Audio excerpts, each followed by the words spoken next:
Well, thank you to everybody who's attending today's webinar from TrenData entitled The ROI of People Analytics in the Healthcare Industry.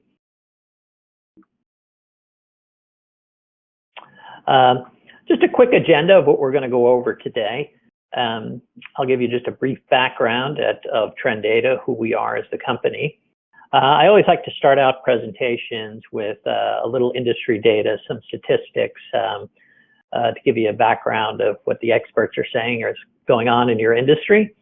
And then we'll launch right into the meat of the presentation, which is a process for both determining and influencing the ROI or return on investment within your organization using people analytics.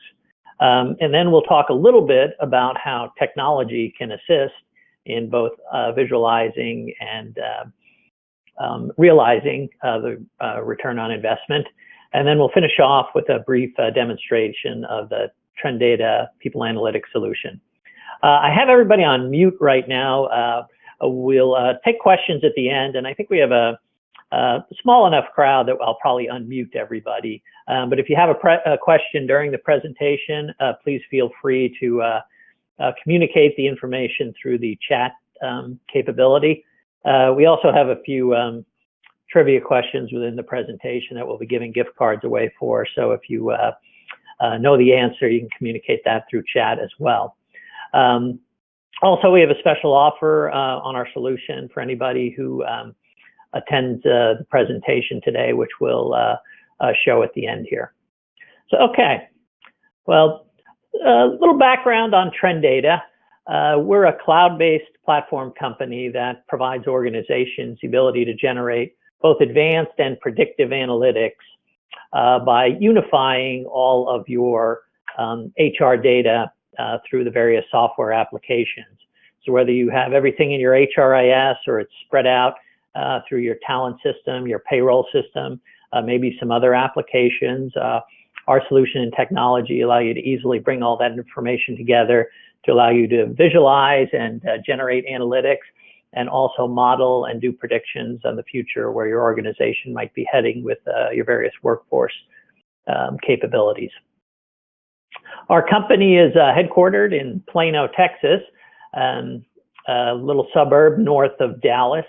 The founders are myself, I'm the CEO, and Mon Hamden, who runs our board. He's a former founder and CEO of HR Smart, a very successful talent management company. So let's take a little bit a look at some data statistics within the healthcare industry. This first set was provided by a group called Nursing Solutions, Inc. That does a regular annual survey, generally targeted at the nursing area within healthcare. But as you can see over to the left, they did a very rigorous study of turnover of the various job types within the healthcare industry. And as you can see, kind of varies to a certain extent. The ones some on the bottom, like nursing assistants, tend to be very high. Some are a little bit lower. But the conclusion of the overall study was that 2016, the healthcare industry turnover was still relatively high at about 17%, which we did a presentation last month, which actually showed average amongst industries probably closer to 15%. So healthcare is a little on the high side from turnover rate.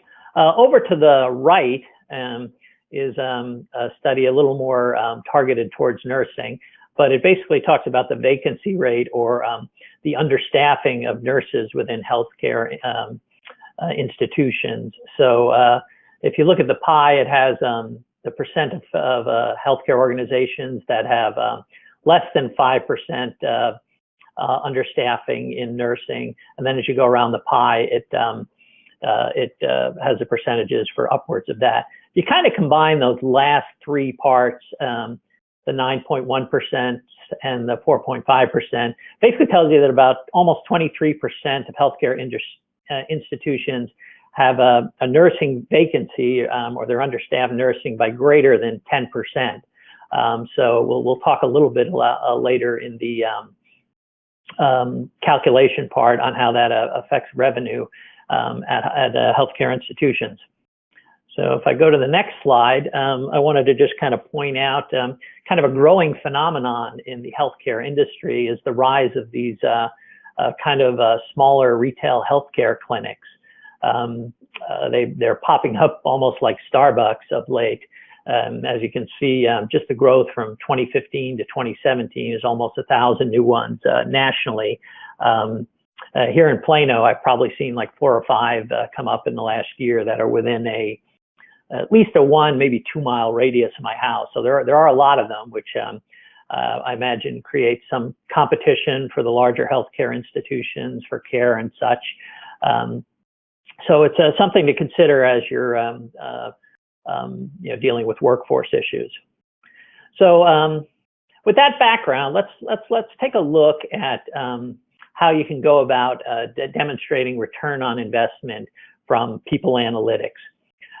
So I thought maybe I'd first start out and just go over what people analytics is. Probably the majority of you already know, but just as a quick refresher. And then I'll go through 5 steps which can actually help you demonstrate the ROI if you're looking for a way to apply solutions towards addressing those problems. So the first step will be how you define and visualize your problems. And we'll talk about how you convert those problems into measurable metrics. The second point will deal with how do you qualify these problems in terms of dollars or whatever your currency is, if you're international, Canada, whatever. But how you can take those metrics and what are some of the figures available in the industry that can help you quantify those particular problems. How you then go and establish success thresholds. So if you're here today, what's a reasonable place for you to get to show some very demonstrable ROI to a point where you can justify a solution. And then also one thing I like to talk about is, how can you identify threats? Or really, probably a better topic there is the unknown out in the future. So, you can do all the math on your algorithms and analytics, but, wild cards may be out there that might throw everything in the past away just because you have to deal with something you haven't dealt with before that comes up, and we'll talk about a few of those. And then the final portion will be, hey, how can technology help with this and also give you a positive return on your investment? Okay, so first one, what are people analytics? I deliberately, as you see in the prior slide, I talk about people analytics in the singular and the plural. When you talk about it as a solution, it's what is people analytics. When you talk about it individually, there are multiple analytics that you can look at. But when you're looking at analytics, there's a very simple calculation on how you get to analytics. First of all, what you start off is with metrics. Metrics, we like to say, is a snapshot in time. It's how things are at this very moment. So some common people metrics are things like turnover, cost of hire, average salary. You could probably name 4 or 5 just off the top of your head. So those are the snapshot in time. So, your CFO comes to you and says, what's turnover? And you tell them 17% or something. That's the turnover today. And that's a metric. The way you turn a metric into an analytic is you trend it. So essentially what it gives you is possibly what was the turnover metric monthly for the last year. And that gives you a little more context. So you can show you that, your turnover rate is going up, or your turnover rate is going down, or something like that. That gives you a little more context as to, where things are heading. And then when you interpret, formulate, or project out the analytics, that's when you get into the predictive capabilities. Okay, so I've got this trend. If I let things keep going without changing anything, this is where it'll go.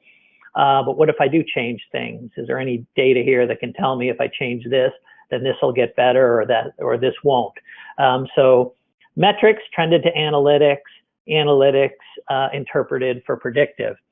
Now, it's also very important as you go through this process at any stage is having the ability to drill down. So for example, go back to the turnover example. Your turnover might be 17% institution-wide, But if you drill down on it, you might find that it's 8% everywhere, but 30% in emergency healthcare, or 30% amongst technicians. And so your problem might be more finite or granular than you might think of it by just looking at the overall figure. So now we know what metrics are, what analytics are. Let's go through the building blocks on how you get there to the ROI portion. So the first thing you start out is, what are your major workforce issues? Generally, they tend to fall into certain identifiable buckets. A lot of them, in our past experience working with healthcare institutions, tend to fall in the areas of turnover, compliance, and then profitability. Some of these can be turned into metrics right away, but some are more nebulous and need to identify the drivers. For example, turnover might be an overall metric, but it might be driven by certain things like compensation or stress or performance. Compliance, that's a tough one to do, but it comes through regulations. You quantify it maybe by fines, whether you get fined or what for compliance, and also some of the ways to address it might be training. Same things for profitability. I know that something in the neighborhood of 80%, above 80% of healthcare payments are made through some kind of insurance. So being able to navigate that. Also, I'm sure the Affordable Care Act has added some complexity to payments, as well as the various insurance and the competition, as we talked about with these retail healthcare and just with other institutions. So we'll talk a little bit on visualizing those problems into metrics. Before we go, this is our first kind of trivia question. If there are any children of the 70s like myself who watched MASH, this is a snapshot. It was a medical unit. If anybody can identify who that character was in MASH, not the actor, but who that character was, we will give you a $25 gift certificate, but you have to do it through the chat. So if you want to chat in the name, we'll give it to the first person who sends in an answer to that. Continuing on, let's look at these various issues and see how we can convert them into metrics. So some, as I said, are very easy to convert. For example, turnover is an easy calculation. It's essentially the number of employees who've left the organization divided by the number of employees in the organization. And there are some things that can actually drive turnover, and we'll talk a little bit more about those. But how much you pay people, of course, drives why people will stay. Their performance might drive why you want to keep them there. Other things such as stress and stuff may not be as definable in a metric. So stress might be dictated by how many hours somebody works, or what are the nighttime hours that they work. So a couple of different factors you can do to maybe quantify that. Compliance, on the other hand, I know a lot of the regulations that are put in place in the healthcare industry require you to train individuals to get certifications. So that might be something that you have to keep track of, as to do you have the maximum amount of people trained. That could also lead to people being able to navigate the financial areas of your payment system. So you have to have someone who's trained to know how to get money out of Blue Cross, or to achieve the affordable care payouts that come for being able to meet certain benchmarks of lowering costs and stuff. So, training can play into a lot of this. So the ability to identify your problems and then convert them into visual measurable metrics is the first step to generating and recognizing ROI. The next step is then being able to take those metrics and tie a dollar figure to them, or tie some kind of numeric figure to them. Sometimes you're able to generate that internally based on the data that you have. Often you need to go out and find some studies that will actually give that to you. So one here is a company, kind of a recognized consulting firm, Agile One, who did a survey that the average cost of turnover in the healthcare industry is $110,000 per individual. May seem like a lot, but that's actually very consistent. It's in the middle of a lot of ones that I was looking at, and it's pretty consistent even with the non-healthcare industry. It tends to be 100 to, for white collar workers, tends to be 100 to 150% of their salary. So it's not a ridiculous figure. Another figure that you might want to look at is, what's the average cost per employee of being out of compliance. And an organization called the Ponemon Institute actually did a whole report on this with a lot of interesting data in it. But if you extrapolate their calculations, it comes out to about $882 per employee that it costs healthcare institutions to be out of compliance. And they kind of break it down as well. About 15.5% of that comes from fines and penalties. Almost 24% comes from loss of revenues. And then there's productivity loss, kind of soft dollar justification. And then just general business disruption is the biggest part.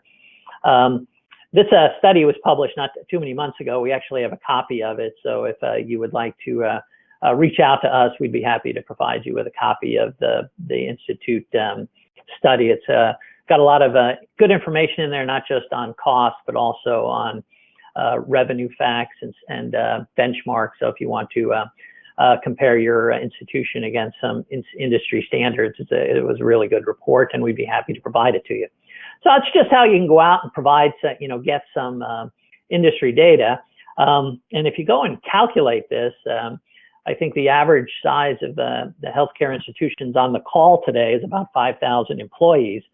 So if we use that figure and look at 5,000 employees times 17% times 110K per employee, and then you multiply that 5,000 also times the $882 per employee for non-compliance.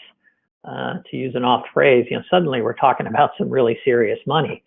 And I kept recalculating that turnover one to see if I left out a digit something, but that is the total of multiplying 5,000 times 17% times $110,000 per turnover. So you can see there's a lot of money on the table. And when you think of it, losing an employee, you lose their productivity, you have to replace them. Generally, employees come into the healthcare industry trained if you have to retrain someone. So there's a lot of cost that goes into it. So, but that's a big number that I'm sure a lot of you are aware of and have to bear.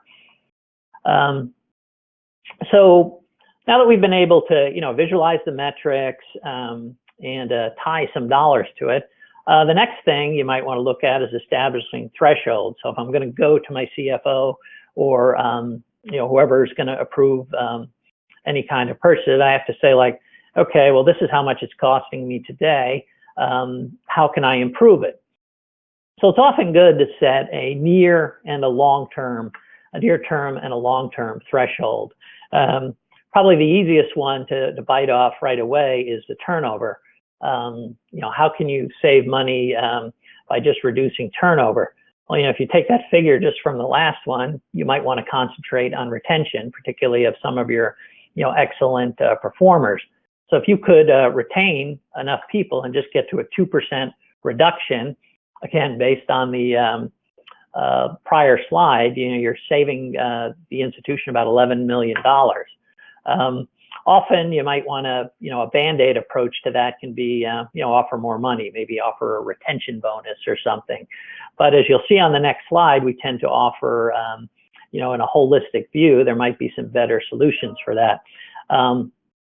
Also next, when you're calculating a long-term strategy, you want to be able to put growth and a revenue opportunity into that. So in addition to, addressing retention, you want to look at things like maximization of employee productivity, the training, being able to advance people so that they stay around, and also some things on quality of life. We talked a little bit about, one of the big things that causes turnover within the healthcare industry. It's a very intense area and a lot of stress. So being able to alleviate that might be something that can save you turnover.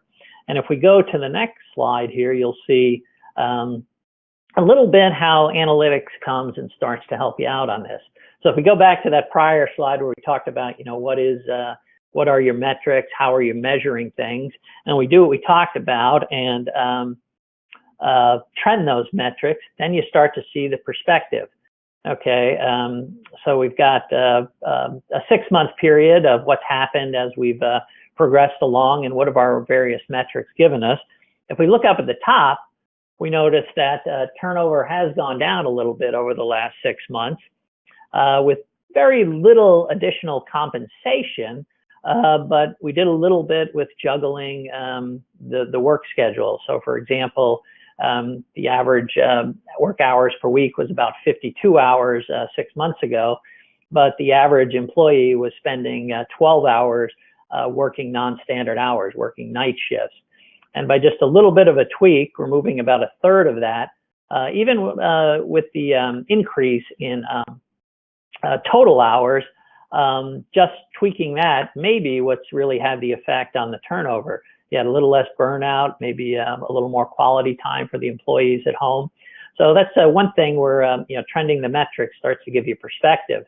And then if you go down at the bottom, you can notice various areas of revenue source within your organization, the majority coming from insurance, but the bonuses that came from the Affordable Care Act for being able to lower costs, you were able to increase the amount of payout you were getting from that. Maybe that's been tied to this increase in the amount of people that we've been able to train within the organization as we've doubled the amount of people trained in that particular compliance area. So a couple of things that could lead you to believe that maybe it's not throwing money at the problem is the deal, but it might be some things a little more along the lines of quality of life or being able to get people better equipped at their job.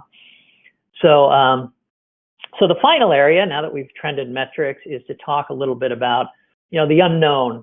Probably threats is probably not maybe too harsh a word, but what's out there that you don't know about today that could affect everything in a way that you're not necessarily prepared for. Well, the first could be legislation. The figure's constantly been kicked around as we're looking at new healthcare legislation that 1/6 of the nation's economy is dependent on healthcare. So whether it's just legislations that happened or legislation that is just being talked about, tends to have a ripple effect through the healthcare industry. Insurers decide whether they want to up or lower coverages. Drug companies talk about, when they're going to advance different cures and stuff like that. So legislation, of course, is always something you have to keep an eye on. Incidentally, this is our second trivia question. Anybody who can identify that movie where Kevin Kline was president will also get a $25 gift certificate. So if you want to communicate that in by chat, we'll see who gets it in first. But moving on, in addition to legislation, things like that's just a little bit more predictable, but demographics. So something that's very very relevant to the healthcare industry is our aging population.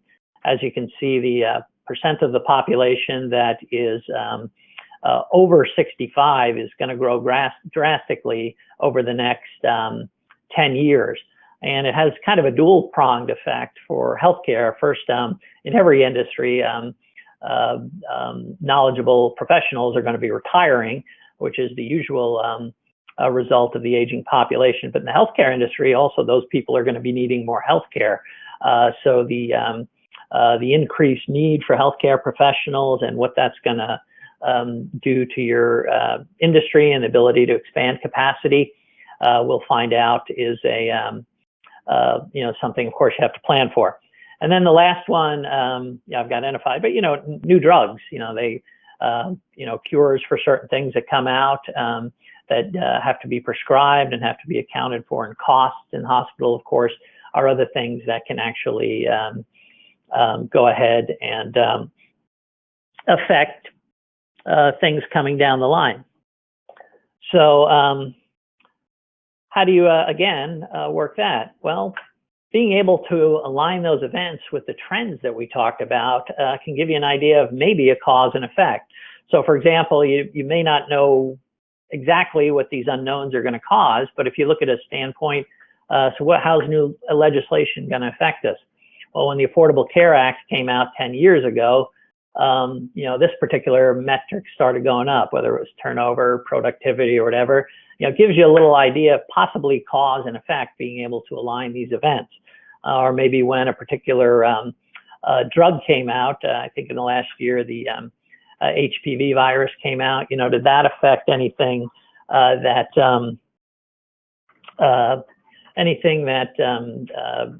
started to drive anything down or whatever. So, being able to align these events with the trends is very useful in being able to both predict out into the future with your analytics, calculate that into your algorithms, and also to know what things you need to watch for. Finally, before we go into the presentation, I kind of like to outline, how can technology help with these problems? Well, first of all, it gives you a good way to visualize the problem.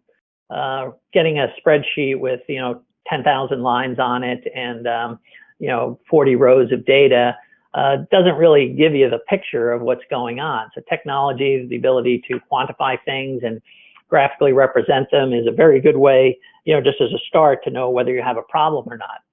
Then being able to drill down on the outliers, as we discussed, is the problem institution-wide, or is the problem in a particular area in my organization? And again, like we just started to show, the aligning the events to trends. And then from the predictive standpoint, being able to model certain scenarios to show, if I do this, will it affect that? So that's all set up. What I'm going to do now is just kind of launch into, show you a quick demonstration of the TrenData solution and how we do a lot of these things. So you should be seeing right now off of the PowerPoint, we're looking at a metrics dashboard of the TrenData solution. So as you can see, there's a number of key metrics that are identified here. We've got, of course, total number of employees, revenue per employee, cost per hire, turnover, source of hire, tenure, average age. So a lot of good information that can be pretty much generated just by an output from your HRIS system. So we're able to generate a lot of this just from your data systems. The metrics are, you've got a little question mark up here, which will tell you how the metric is calculated. Sometimes organizations use different formulas than the ones we use, so we're very flexible in being able to work with those. You're also able to move the dashboard stuff around if you like, and also if it's a metric that you don't particularly track, you can then go and just take it off the dashboard to give you more room for other things. So it's very flexible, being able to allow you to do this. But again, we talked a little bit about what are metrics. Those are snapshots in time. So this is telling me everything as of today. So it says I have 252 employees. Underneath each metric, you have 3 buttons. One will allow you to drill down on that metric. So for example, if I have 252 employees, I can quickly drill down and see where they're located. This is obviously a Dallas-based hospital. A healthcare institution that has locations in Allen, Texas, Fort Worth, and Dallas. So it'll tell you what % of your population is located in those particular areas. You can drill down according to different areas. So we have a few options if I wanted to see not location, but perhaps a job classification. It would show me, what percent of my populations are nurses or dietitians, technicians, physicians, or whatever, as well as if there's a particular designation by specialty, gastro, general surgery, gynecology, whatever, you can do that as well. And if you want to go even further with the filtering, you can go and look at maybe a particular specialty in a particular location. So you can actually do multiple cross-filtering if you'd like. So drill downing, very easy again, to get to that specific area that we're talking about, whether it's a problem with turnover or any of these other capabilities. Let's look a little bit at analytics. So we talked about, you have your turnover for the current month in this particular scenario is a little under 10%, 9.7% for the current month. Let's go to look at the analytics view, and you will see it's actually been a little bit on the rise over the last year. It took a little dip and then went back up again, giving the ability to find out and see. I wonder why this happened. We talked about the events overlay in the ROI presentation. So you're able to quickly put in past or future incidences. So what you might see here is we hired a new hospital administrator back at the end of the summer, and we don't know whether it's his policies or not, or demeanor, but all of a sudden turnover started going up. So you might want to kind of address what's been going on with that particular administrator. And you can also go in and enter pretty much if you go into the event manager here, you can enter whatever particular events you want just right onto the system. But going back to the analytics, so I see that this is a pattern going that's been for the last year. What if I kind of project out into the future? What does that pattern look like? So I can go to the predictive view, and it shows me that things have been going along like this for the last month, but if I take into the bigger picture, it looks like I'm still going to have a problem with turnover, even though it's starting to go down a little bit. So maybe I can do some modeling to see what could possibly change and help me out with even having less turnover. So if I go from my individual view, which shows all of the people in the current view, to my summary view, it brings up and gives me a summary of all my key metrics here. And it also has a trending out into the future, the current month being July, and the projection up here of what's going on out in the next 6 months. And I can start to model then a little bit. So let's take the 3 areas we discussed earlier, which might have some impact on why people are staying or leaving. The first might be salary. So we've got a pretty high average salary here, almost about 97,000 corporate-wide, institution-wide. But we still, looks like the turnover is going to be about 10.6% next month based on our trending. What if I gave everybody a 3% raise? How will that help turnover? I went from 10.68 to 10.36, so not really a big difference, and I've given away a couple $1 million in raises. So maybe that's not the solution right now. Quality of life, this may not be as applicable to a healthcare institution, but one factor we have with other industries is letting people work remotely. So for example, right now we have about 16% of our institution is allowed to work remotely. What happens if I increase that to 25%? This could be, again, rejuggling the daytime and nighttime hours of a shift as well. So if I increase that to 16 to 25%, I can see that does start to have an effect on where my turnover is going. But am I turning over the right people? So we do have, again, we can go into our drill downs, which will show us, who are my high performers and who are my low performers. So what it's kind of showing me here is that the reduction in trend tends to be more in my non-high performers than my high performers. So maybe it's because I'm not giving enough career advancement or development to my high performers. So I can go and see what happens if I change. Right now, I only have about 10% of my high performers in professional development. If I go ahead and change that to, say, 25%, which will be an investment, that looks like it really starts to pay off. I'm putting my high performers at almost cut their attrition rate down by 2/3. So just being able to go and model out in the predictive mode gives me an idea of, maybe some actions I can take that will have the desired effect to improve both my workforce and my profitability issues. So I'm going to go back and show just a few more things. Principally, a lot of times you see a demonstration of a system and it looks great from the vendor, but how quickly can I set this up? As I said, we have a very easy implementation of our system. For example, if you want in order to bring the data into the system, we have a number of different methods. We can either do direct integrations to your various HR systems, but for very quick getting up and going, we have what's called our TUF file, which is a TrenData universal file format. It's nothing more than a 50-column output spreadsheet from your HRIS system. You can do that simply with your report writer on the system, and once you generate that, it's very easy to upload it into the system. So I'm going to choose to show you how that works out. So if I click to go to the TUF, I've got, first of all, 3 options. I can upload a new file, I can download a sample file of what it looks like, and I can also look and see what the last file I was uploaded to make sure I'm not duplicating effort. And down here you have all of the fields that are in the TUF file. These are actually the column headings, and the ones in red are the ones that are mandatory.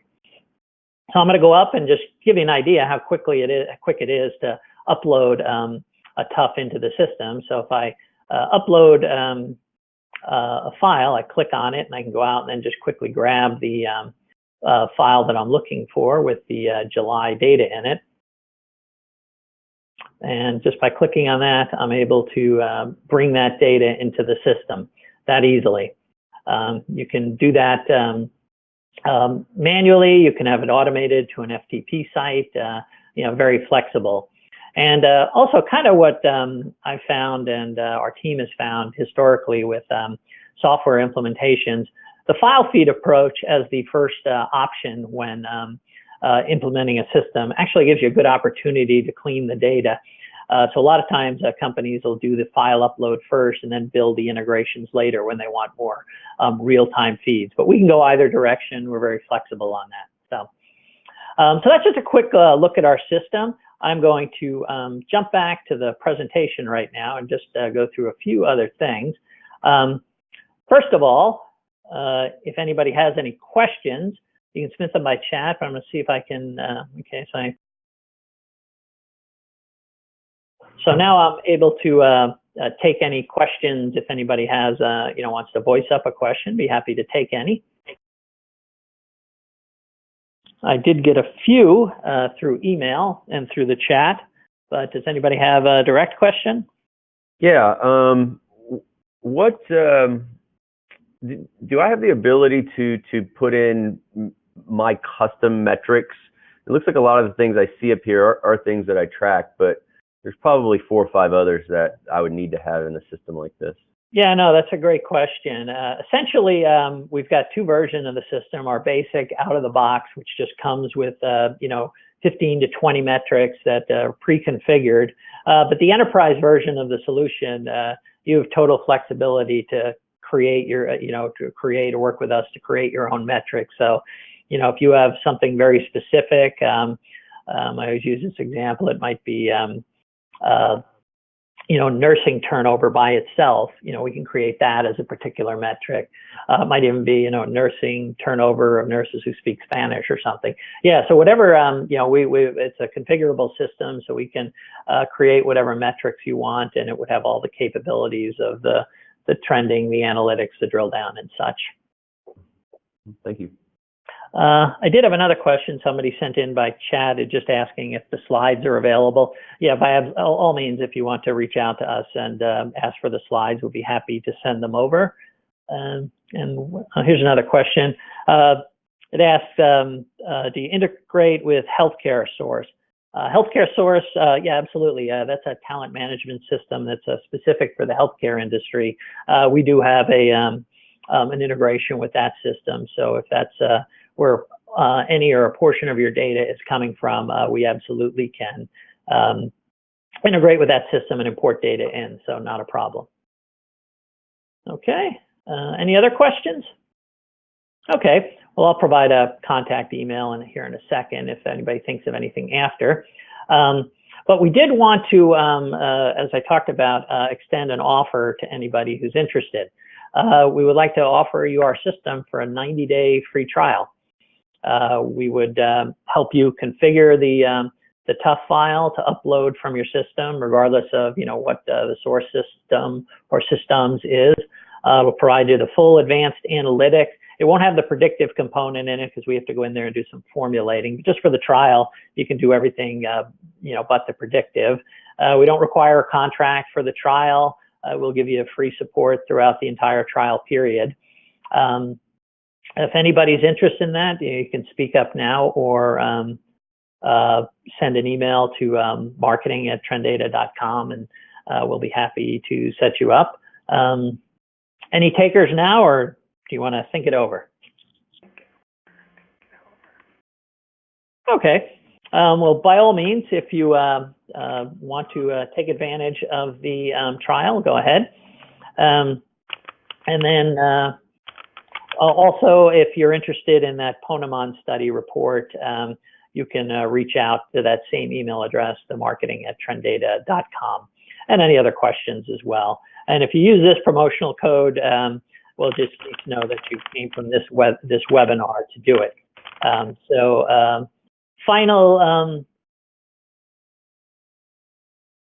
Final piece of business is we had the winners of the trivia contest. Well, the first answer was, of course, Frank Burns was the person on MASH, and the person who got that was Francis Keene, or Fran Keene. So we will reach out to Fran and get you your $25 gift certificate. Great to meet another MASH fan. And second, the movie that was portrayed was actually called Dave from 1993, Kevin Kline. And the winner of that was Lynette. Lynette, if you could chat your email address to us, we'll reach out to you and give you your certificate as well. But appreciate everybody participating. Again, we're happy to discuss with anybody setting up the trial, or if you would like possibly a more in-depth demonstration or discuss anything else with any of our consultants or experts, just reach out to us through that email.